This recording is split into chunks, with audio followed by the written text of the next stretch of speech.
ግድ ነው። በእርግጥ እኔ አንድ ስልክ ስለያዝኩኝ አውጥቼ ወይም የምመጣ አይነት ነገር ካልሆነ በስተቀር መጽሐፉንም የገለጥኩ ነበርና ስላልተመቸኝ ነው። ያ ነው አንድም የመካ ሰዎች ጦርነት ውስጥ የገቡት የእነሱን የንግድ መስመር በጣም ስለሚያስተጓጉሉ ስለነበር ነው። ትንሽ ጊዜ በስተቀር ደግሞ ሌላ ወጥቼ መግባት የምችል ከሆነ እነሱንም አንስቼ ብናወራ ይችላል። አሁን የገለጽክበት መንገድ እነሱን ከሆነ የሚመለከተው ገደሏቸው ምን ብሏቸው የተባለው እነሱ ነው ካልከኝ ግን የነገሩ መነሻ ሲጀምር የዛን የንግድ መስመር በማስተጓጎል የተነሳ ችግር ስለነበረ ያም ቢሆን እስልምና የጂሃድና የጦርነት መንገድ ያበረታታ ያስፋፋል የሚለውን የሚያጠነክር ነገር ነው አሁን እያነሳ ያለው ለማለት ነው። ኢስላም እንደሱ አይደለም። ቃል ኪዳን ፈጽሙ እያልኩ ነው። የሰላም መሰረት ነው እንጂ ነው ኢስላም ቃል ኪዳን ፈጽሙ እያለ ሙሐመድ ሆይ ለእርቅ ከወረዱ አንተም ለእርቅ ውረድ እያለ ቃል ኪዳን ፈጽመው ነበር ላይ ዋጉ አንዋጉ። ልክ ነህ። አሁን ምንድነው ልክ ነህ። እሱን ሀሳብ እሺ አንዴ ቃላቸውን አፍርሰው መዋጋት ጀመሩ። አየህ አይደለም? ከዚያ በኋላ ነው ጦርነቱ የመጣው። ነቢያችን ሰለላሁ ዐለይሂ ወሰለም እንደውም ቃል ኪዳኑን የጠበቀን ከሃዲ የገደለ ገነት አይገባም ብለው ተናግረዋል። ሐዲስ ላይ ምን አሉ? መን ቀተለ ሙዓሀደን ለም የሪህ ራኢሐተል ጀና፣ ከእናንተ ጋር ቃል ኪዳን ያለውን ከሃዲ የገደለ ሰው የጀነትን ሽታ አታገኟትም ብለው ነግረውናል። አየህ አይደል? በሌላ ቦታ ላይ ነቢዩ ሰለላሁ ዐለይሂ ወሰለም ምን አሉ? ላ ተተመነው ሊቃአል ዐዱው አሉ ወሰሉላህ አልዓፊያ፣ አደራ ከጠላት ጋር ተገናኝታችሁ መፋለምን መዋጋትን አትመኙ አሉ። ይልቁንስ አላህ በእናንተ በእነርሱ መካከል ሰላምን እንዲያሰፍን ለምኑት ተማጸኑት አሉ። እነዚህ ሰዎች ግን መጥተው ጀመሯቸው እያለ እኮ አላ ቱቃቲሉነ ቀውመን ነከሱ አይማነሁም ወሀሙ ቢኢኽራጅ ረሱል ወሁም በደኡኩም አወለ መራ አለ። እነርሱ መጥተው ጦርነትን የጀመሯቸው ሲሆኑ አለ እነሱ መጥተው ባይጀምሩ ኖሮ ጫፋቸውን እንዳትነኩ ብሎ እየከለከለ ነው ኢስላም። ይህ ነው። እሺ አንዴ እዚህ ጋር ታስቺም ኮንት አርምኛለች ግን ያው ከእናንተ በላይ እኔም በደንብ ላላውቀው እችላለሁ ግን ጥቅሱን አውጥቼ ባሳየ ብነግርህ ደስ ይለኛል። ግን ከመካ ወጥተው ወደ መዲና ሲሳደዱ የተወሰኑ ተከታዮችን ከያዙ በኋላ እነዛ ተከታዮች ማልበስም ሆነ ማብላት ስላልቻሉ በዛ መስመር የሚያልፈውን ነገር እያገቱ በጦርነት ማለት ነው በጅሃድ ያንን ይዘው ሲያስቸግሯቸው ነው የመካ ሰዎች ወደ እነሱ ቃል ኪዳን ፈጽሙ የምትለኝን ደግሞ በዚህ መንገድ እንዳይሄዱ ስላሰቡ የተወሰኑ ሰዎች ጋር እንደተስማሙ ያንን አፈርሰው ግን ጦርነት የሚያዘምቱባቸው ከሆነ ይሄ ልሁና ጉዳይ ስለሆነ ወደ ጦርነት ገብተው አሁን ያልከውን አንቀጽ እዛ ጋር የሚያዝ ከሆነ በዛ መንገድ ነው ሊታይ የሚችለው። ዞሮ ዞሮ በዛም ብታነሳው በዛም በአንተ ሀሳብ እንኳን ቢሄድ ከጦርነት ያልወጣ ሀሳብ ነው እና እስልምና በጦርነት መንገድ የተስፋፋ ለጦርነትና ለጂሃድ የተመቸ እምነት ነው ብዬ ያነሳውልህ ለዚህ ነው። ይህንን ወይ ደግሞ በመረጃ ካልከኝ አንዴ ወጥቼ ልግባና አንቀጿን ልጅ ቢመጣ ደስ ይለኛል። ሌላም የተለያየ ጥያቄ ስለኝ በሴቶች ዙሪያ እንግዲህ እኛ አይምሮ ላለው ሰው ተናገርኩ እስካሁን ኢስላም አስሉ ከመሰረቱ ይኸውልህ በፍጹም ሀሳብህም እኮ ልክ ነው። አሁን ከላይ ጀምረህ ስታነሳው ሀሳቡ እንደውም እኔ ቀጥታ ለክርስትና ልክ ነህ እንድትለኝ አይደለም አዳም ልክነቱ እኮ ከምን አንግል መሰለህ በጦርነት እንደተስፋፋ አንተ ራስህ እያረጋገጥክልኝ ስለሆነ ልክ ነው ያልኩት ያንን ነው። ኢስላም በዚያ መንገድ አይደለም።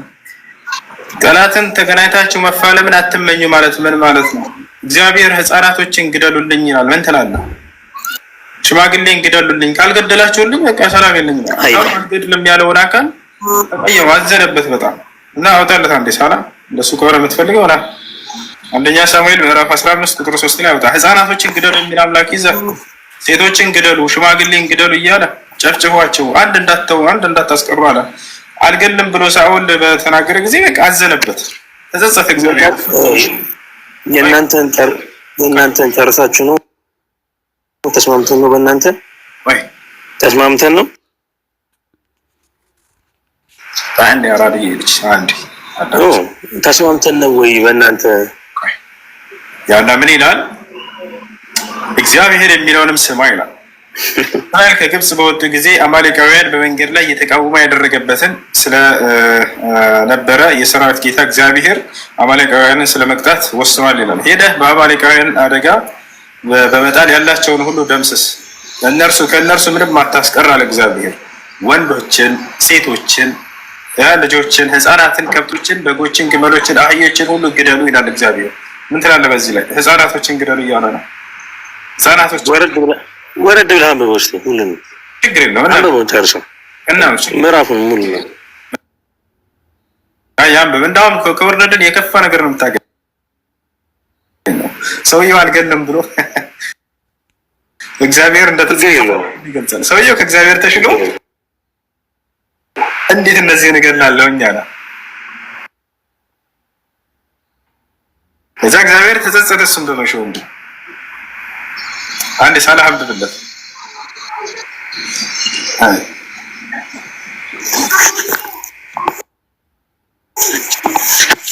ሰው ከእግዚአብሔር ይሻላል። እንዴት ገላለሁ እንስሳ ብሎ አዘነ ሰውየው። እግዚአብሔር ለምን አልገደልክም ብሎ ተጸጸተ። አንብብለት ሁሉ ኦኬ። እንደዚህ ይላል። እግዚአብሔር ነው የሚያዘው። ያላቸውንም ሁሉ ፈጽመ አጥፋ፣ አትማራቸው። ወንዱን፣ ሴቱን፣ ብላቴናውን፣ ሕፃኑን፣ በሬውን፣ በጉን፣ ግመሉን፣ አህያውን ግደል። ሳኦልም ሕዝቡን ጠርቶ በጌልገላ ቆጠራቸው። 200,000 እግረኞች ከይሁዳ 10,000 ሰዎች ነበሩ። ሳኦልም ወደ አማሌቅ ከተማ ወጣ፣ በሸለቆውም ውስጥ ተደበቀ። ሳኦልም ከሌዋውያን ተነስታችሁ ሄዱ፣ ከግብጽ በወጡ ጊዜ እስራኤል ልጆች ቸርነት አደረጋችኋልና ከአማሌቅ ጋር እንዳላጠፋችሁ ከመካከላቸው ውረዱ አላቸው። ቄናውያንም ከአማሌቃውያን መካከል ሄዱ። ሳኦልም አማሌቃውያንን ከአውላድ ጀምሮ በግብጽ ፊት እስካለችው እስከ ሱር ድረስ መታቸው፣ ከላይ ያሉትም ማለት ነው። የአማሌቅንም ንጉሥ አጋግን በሕይወቱ ማረከው። ሕዝቡንም ሁሉ በሰይፍ ስለት ፈጽሞ አጠፋ። ለምሳሌ ሁሱ ይሄ አይገርም። ለምሳሌ በእግዚአብሔር የማያምን ለእግዚአብሔር የማይገዛ ምድር ሁሉ አይደለም በምድር በነፍሱም ይቀጣል። ይሄንን ታውቃለህ አይደለ? ይሄ ደግሞ የነበረው በኦሪት ስርዓት የነበረ ስርዓት እንጂ በሐዲስ ኪዳን የጸና ስርዓት አይደለም። አንድ ሁለተኛ የሳኦልና የቤተሰብ በዚህ ይሄ ሁሉ የተፈጸመባቸው ሰዎች የሰማኝ ነው እግዚአብሔር አልታዘዝም ያሉ የነቢዩን ትእዛዝ ያልፈጸሙ የእግዚአብሔርን ቃል ያልፈጸሙ። ለምን ሰዶምና ገሞራ እኮ ሙሉ እኮ ከተማው በሳት ጠፍቷል። ያንን ምን ልትለው ነው? እስቲ ያስረዳኝ። እሺ አሁን ህፃናቶች የሎጥ ቤተሰብ ብቻ ሲቀር ቁርአን ላይ የምትጻፈው ወደ ቁርአን አይደለም። በሎጥ ዘመን እኮ የነበሩት ሰዎች ስማ አይደለም። አሁን ለምሳሌ በሎጥ ዘመን የነበሩ ሰዎች ሙሉ ወጣት ብቻ አይደለም። ወደሱ እንሄዳለን። ይሄ ትእዛዝ ነው። እግዚአብሔር ግን አዳምጠኛ በቁርአን ላይ የተጻፈውን አንድ ሀሳብ አለኝ። እናንተም ሸር የምናደርገው የሎጥን ቤተሰብ የአብርሃም ቤተሰብ ሁላችንም እንቀበላለን አይደል እንዴ? ሎጥና ቤተሰቦቹ ግን ሲቀሩ ሙሉ ከተማ እኮ ነዷል። እዛ ከተማ ውስጥ ህፃን የለም አለ ምን ካለ ቁርአን ላይ ታሳየኛለህ። እዛ ከተማ ውስጥ ህፃን የለም ወይ? አስታሳየኛለህ። ችግር የለውም እቀበላለሁ። ታሳየኛለህ። እዛ ከተማ ውስጥ ህፃን የለም ወይ? ሴት የለም ወይ? አረጋዊ የለም ወይ? ያንን ልትለው ነው? ቁርአን ላይ ችግር የለውም። ታሳየኛለህ። ወላሂ ችግር የለውም። አብሽር። ህፃን ልጆችን ገድሏል አላህ የሚል ካለ ያንን ስትመልስ አሁን ያነሳው ነገር ግልጽ ይሆንልሃል። ገብቷል? ችግር የለውም። ይሄን እሄዳለሁ ወደ ቁርአን። አሁን በምክንያት ይሄ ቃል ተጻፈ። ህፃናቶችን ገደለ ምን የለም። አሁን አዳምጥ። ህፃኑን ግደል እያለ ይናገራል እዚህ ጋር። እግዚአብሔር ህፃናቶችን ግደሉ ብሎ የሚያዘው ምን ኃጢአት ሰርተው ነው እነዚህ ህፃናት ልጆች? የአረበኛው ላይ ብታዩት ወርዳ ይላል። አይናገሩም። ሰዶም እና ገሞራ በሳት ጠፍታለች አልጠፋችም? ቁርአን ላይ ያለ የለም። ይሄ ትእዛዝ ነው። አንዴ ቆይ አንዴ። እግዚአብሔር ህፃናቶችን ግደሉ ይላል። አዳምጠኝ፣ ይሄንን መልስልኝ። ቆይ ሰዶምና ገሞራ በሳት ጠፍታለች አልጠፋችም? እሱን ነገር እሺ፣ አሁን ልመልስ እኔ በእኛና አዳምጣለሁ። ግን አንተም ይሄንን ሀሳብ የምትረዳውን ያነበብክልኝ ሀሳብ የምትረዳው ሰዶምና ገሞራ ከተማ ውስጥ ህጻናትን ልጅ ገደሉ ስለሚለው አርዕስት ነው ያወራነው። ህጻናት አሉ፣ ቤቶች አሉ። ግን ያ ለመዓት የተላከ መጥፋት የነበረባቸው እንደዛ አይደለም። ይሄ እንደዛ ሳይሆን ይሄ ትዕዛዝ ነው እያልኩህ ነው። እዚህ ጋር ህጻናቶችን ግደሉ ይላል። በእስልምና ያለው ያኛውም እኮ ትዕዛዝ ነው። መላእክት እኮ ተልከው ነው ታዘው እኮ ነው ተጠፉት እኮ።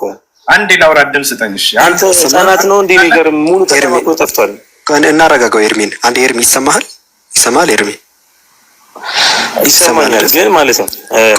ይሄ ሀሳብ ተረዱኝና ሌላ ብታል ይላል። አሁን ገደለ የምትለው አንዴ ተረጋጋ። አንዴ ተረጋጋ ኤርሚ። አንዴ ቅድም አንተ እዛ ጥያቄ ያነሳ ሁሱ የትም ሳይሄድ እዛ ቦታ ላይ ሆኖ አውዱን እየጠቀሰ አስረዳ።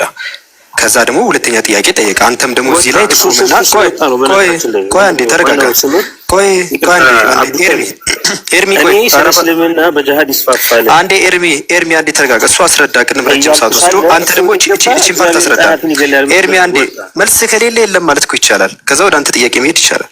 አሁን እዚህ ላይ አንተ እዚህ ፓርት ላይ ያለችው በቃ አውዱ ላይ አሳየን። ይኸው እየጠየቁ ህጻናት ለምንድን ነው እዚህ ክፍል ላይ እንዲገደሉ የታዘዘው? ይህንን መልስልን ስፔሲፊካሊ። በቃ እዚህ ጋር ቆመ ማለት ነው።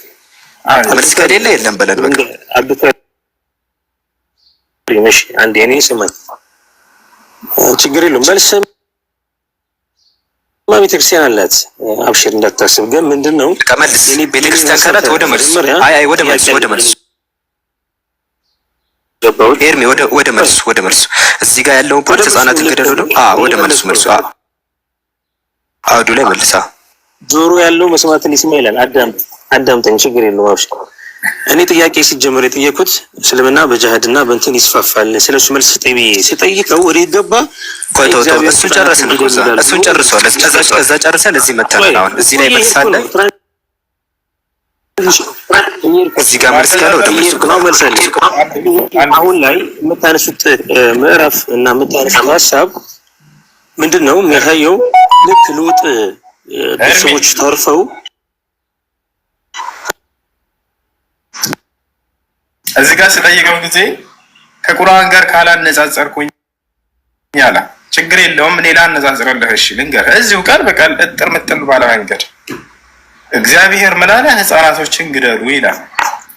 ታዲያ በእስልምናስ ያለው ነገር እንዴት ነው ከተባለ ቃል በቃል ህፃናትን አትግደሉ የሚል ነው ያለው። ላሳይህ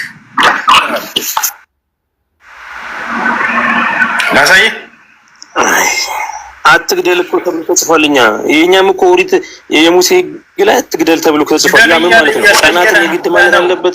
እርሜው እያሳየን ህፃናትን ግደሉ ይላል እግዚአብሔር። ያንተ አምላክ ህፃናትን ግደሉ ይላል አይደል? ይሄ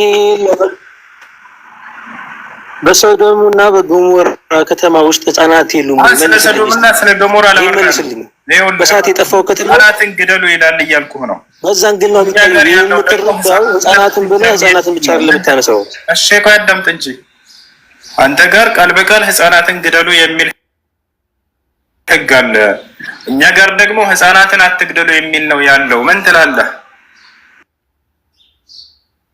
በህፃናት ላይ ጦርነት መክፈት የእውነተኛው አንተ ቁርአን ላይ ቃል በቃል ህፃናትን ግደሉ የሚል ስለሌለ ህፃናት አልተገደሉም እያልክ ነው።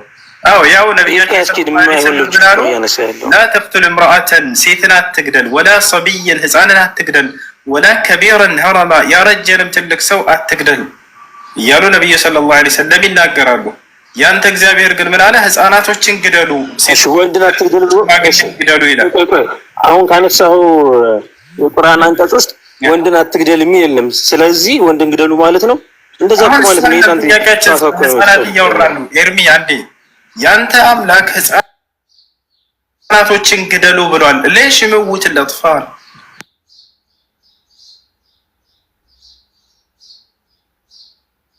ህፃናቶችን ለምን ግደሉ ይላል?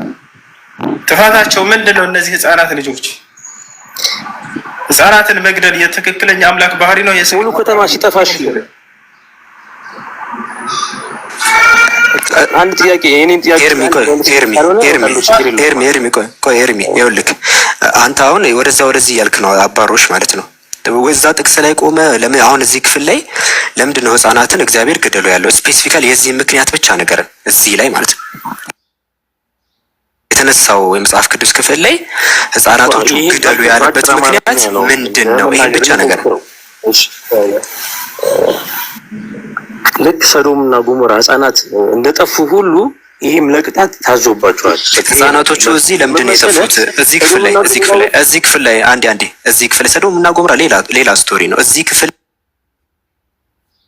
ላይ ይሄኛው እዚህ ክፍል ላይ እግዚአብሔር ገደሉ ያለው ለምንድን ነው? እዚህ ክፍል ላይ ይሄ ስለ ሰዶምና ጎሞራ ነው የተወራ ያለው ክፍል ሌላ ስቶሪ እኮ አይደለም። ይሄ ስለ ሰዶምና ጎሞራ ነው የሚያወራው መጽሐፈ ሳሙኤል ሌላ ስቶሪ አይደለም። አማሌቃውያን ሁሉ የሚገልጻቸው አሃዛብ ናቸው። ስለ ሰዶምና ጎሞራ ነው የሚያወራው ክፍል።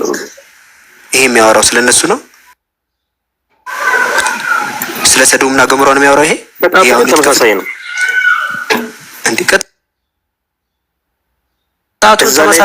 ቅጣትማ እኮ ለምን ተቀጡ ነው? እዚህ ክፍል ላይ የተቀጡት ሀሳቡ አንድ አይነት ነው። በእግዚአብሔር አለመታዘዝ ኤርሚ ለምንድን ነው እዚህ ህፃናቶቹ እዚህ ጋር ምን አጥፍተው ነው? ህፃናቶቹ እዚህ ክፍል ላይ ምን አጥፍተው ነው ጥያቄያችን። እዚህ ክፍል ላይ መጽሐፈ ሳሙኤል ምን አጥፍተው ነው? እዚህ ክፍል አንድ ዛፍ እኮ ስትቆርጥ ፍሬዎቹም አብረው ይወርዱ ነው። ስማ አዳምጥ፣ አንድ ዛፍ ስትቆርጥ ከነፍሬው እዚህ ክፍል ላይ ህፃናቶቹ ምን አጥፍተው ነው? እዚህ ላይ ጥፋታቸው ምንድን ነው? ህፃናቶቹ እዚህ ክፍል ላይ የህፃናቶቹ ምክንያት ንገርን።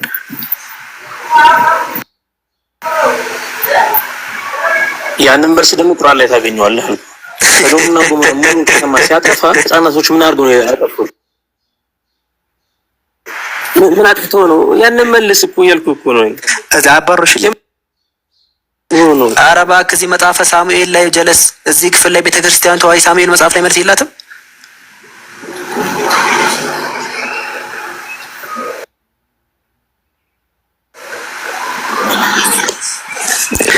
ማይሆን አደባባይ ላይ ነው የተሰነቀርከው። በጣም ተዋዝኑት ግን እንደዚህ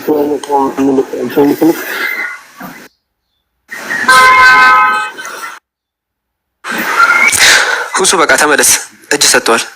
እሺ እርሚዬ እንግዲህ ባጭሩ ህፃናትን መግደል የሚለው መጽሐፍ ቅዱስ ላይ ቃል በቃል ህፃናቶችን ግደሉ ይላል እግዚአብሔር ባጭሩ። በእስልምና ያለው ግን لا تقتلوا طفلا صغيرا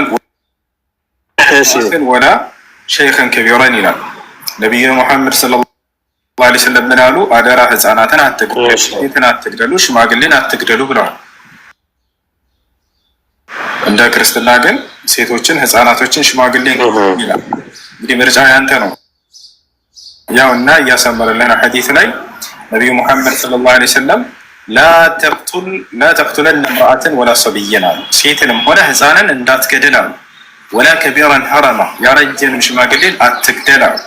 እኔ አንድ ጥያቄ ልጠይቅህና በቃ እወጣለሁ። ልክና አሁን አንድ ስልክ ስለሆነ ያዝኩት መረጃም ማቅረብ እየሰጠሁ አይደለም። በእርግጥ ሎጂካል ተከራክሮክ ያለሁት ግን ለአንተ አንድ ጥያቄ ልጠይቅህ። በቁርአን ላይ ሰዶምና ጎሞራ ያሉት ሙሉ ህዝብ ሲጠፋ ህፃናት የሉም ወይ? የነዛ ህፃናት ጥፋታቸው ምንድን ነው? ያንን መመለስ ከቻልክ እዚህ በመጽሐፈ ሳሙኤል ላይ ህፃናትን ግደሉ ተብሎ ተጽፏልና እግዚአብሔር ገዳይ ነው አትልም ነበርና በዛ ደረጃ ነበር የምትረዳው። ይሄ ማን ራንደም ያሉ ህፃናትን ጨፍጨፉ የሚል እሺ ለአንድ ልጨርስ። ራንደም በየመንደሩ በየሰፈሩ ያሉትን ህፃናት ግደሉ እንደማይል ይገባ ነበረ።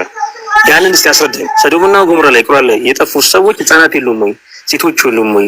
አዛውንት የሉም ወይ? እነዛ የጠፉበት ምክንያት ምንድን ነው? እስቲ አስረዳኝና ያንን ከመለስክልኝ ያንተን ቃል ደግሞ ወይ ጠይቄ እወጣለሁ ወይ ደግሞ እንስማማለን። አንተ ቃል እንስማማለን። በጣም ጥሩ። ህፃናቶችን ነገር ነበሩ የሚል የለም። ያው አባጭሩ ራሱ ካለ ሳይሆን አንተ ችግር የለም ትልቁ ላይ ላድርግ።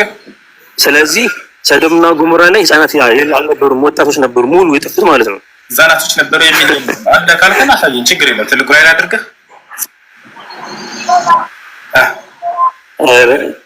አንድ ሀገር ለውስጥ እንዴት ህጻን ላይኖር ይችላል ስታስበው አንተ ራስህ ካላሳየን ግሬ ነው ካላሳየን